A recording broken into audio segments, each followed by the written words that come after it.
कुछ वो जीव हैं जिन्होंने जैसे टेलीविजन में देखा, भाव कुछ पढ़ लिया,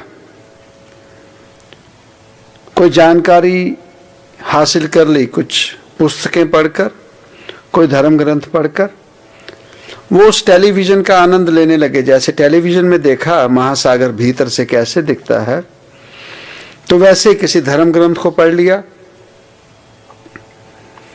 किसी की लिखित लिपि, कोई कहानी पढ़ ली और अपने आप में आनंद में आ गए कि रब ऐसे दिखता है, महासागर ऐसे दिखता है टेलीविजन में देखकर। पर कुछ जीव,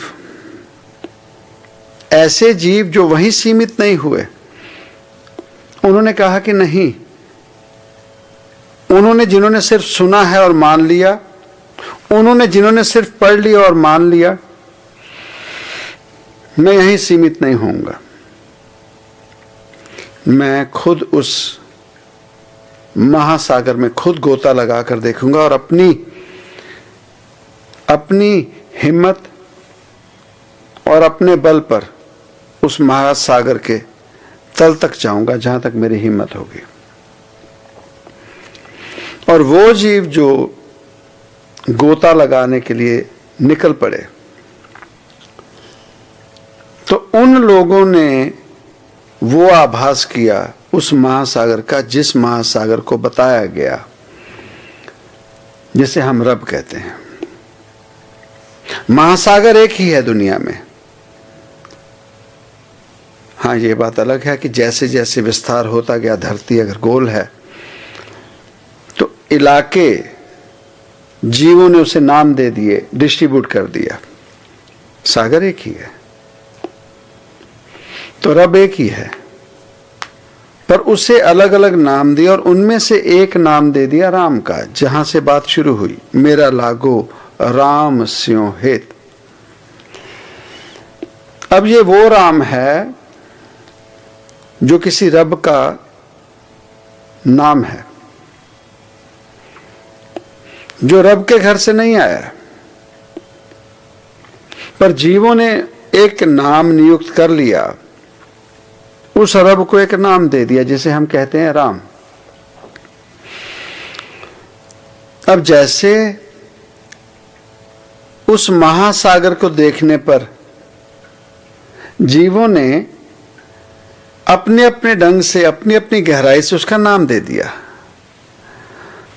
वो कबीर साहब जो जीवन में वहां तक सीमित नहीं हुए जहां तक हम जैसे आम जीव सीमित हो जाते हैं। बात सुनी,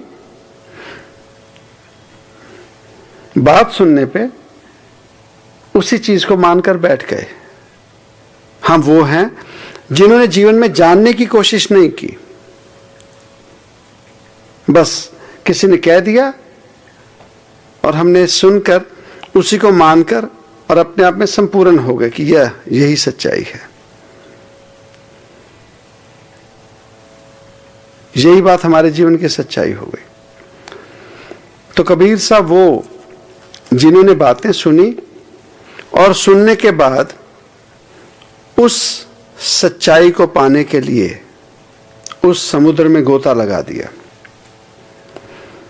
और उस गोता लगाने पे उन्हें पता लगा कि वो राम नाम, वो रब का नाम जो जीवों ने नियुक्त किया, वो एक ही राम नहीं है। वो राम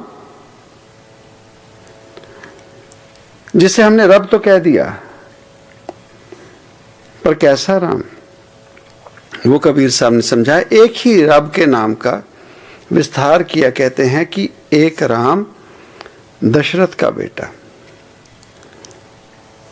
वो राम जो दशरथ का बेटा, एक राम दशरथ का बेटा, वो जो समुद्र के किनारे खड़े हो गए और बातें सुनी और उन बातों को सुनकर सच्चाई मानकर खड़े हो गए।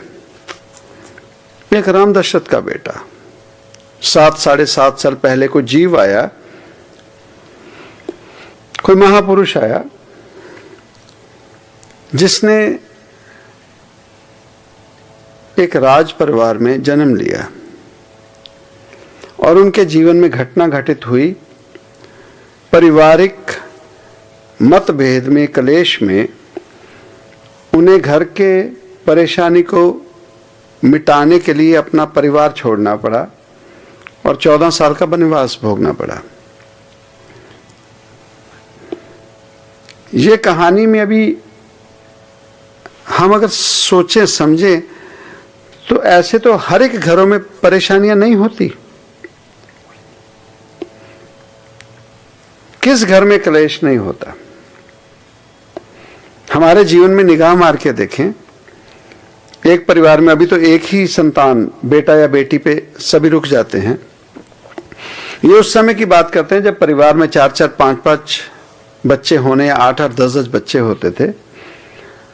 उस समय में भी देखिए, माता पिता जन्म के साथ ही कुछ बच्चे के साथ उनका पहले ही लगाव हो जाता। खास करके अगर कोई बच्चा ना देरी से हुआ संतान, पहला बेटा है या पहली बेटी है, लगाव हो जाता। या जो छोटा बच्चा है परिवार में, उससे लगाव हो जाना। ये खुद माता पिता फर्क करते हैं। एक बच्चा वो जो जीवन में अपने माता पिता के लिए कहीं खड़ा भी ना हो, वफादार भी ना हो, उसे सब कुछ देंगे, प्यार भी निछावर करेंगे। क्यों? पता नहीं क्या लगा, मोह में पड़े। और कोई बच्चा ऐसा भी हो जो अपने आप क्यों निछावर कर दे माता पिता के लिए, उसके बावजूद भी माता पिता फर्क कर लेते हैं। भाई बहनों में हो जाता है। 2 भाई हैं, 3 भाई हैं, 4 भाई हैं, अगर एक बहन है तो वो उनमें फर्क कर लेगी। जीवन में ये नहीं देखेगी किस भाई ने मेरे लिए क्या किया। उसके बावजूद वो जिसने कुछ भी नहीं किया हो, बस मोह है, और वो जिसने सब कुछ न्यौछावर कर दिया तो भी वो पसंद ना आए। ऐसे हैं हम इंसान।